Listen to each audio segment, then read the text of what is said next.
નમસ્કાર, હું છું હિના અને આપ જોઈ રહ્યા છો ઇન્ડિયા ન્યૂઝ ગુજરાતના મહત્વના સમાચાર. સમાચારની શરૂઆત કરીએ અમરેલીથી. તો અમરેલી શહેરમાં હિસ્ટ્રી શીટર તત્વો સામે પોલીસ એક્શન મોડમાં આવી છે.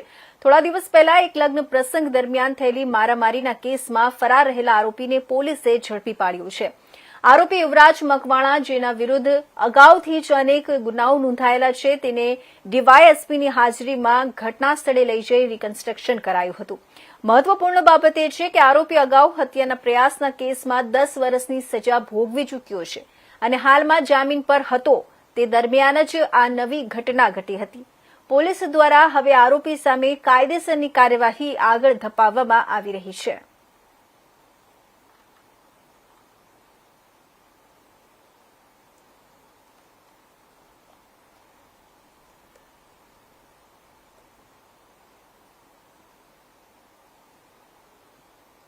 અમૃતનગર શેરી નંબર 3 ની પાસે હનુમાનજીનું મંદિર આવેલ છે. ત્યાં જમણવારનો કાર્યક્રમ હોય ત્યાં ફરિયાદી શ્રી ચિરાગ દીપકભાઈ રામજીભાઈ બાબરિયા અને એના મિત્રો જમવા માટે આવેલા.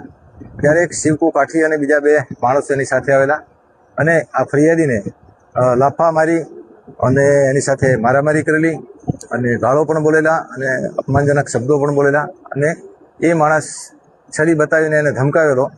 એ શિવકુ કાઠી, જે આનું આખું નામ છે યુવરાજ શિવકુ મકવાણા, જેના વિરુદ્ધમાં કુલ ક્રિમિનલ હિસ્ટ્રી 12 ગુના દાખલ થયેલા છે.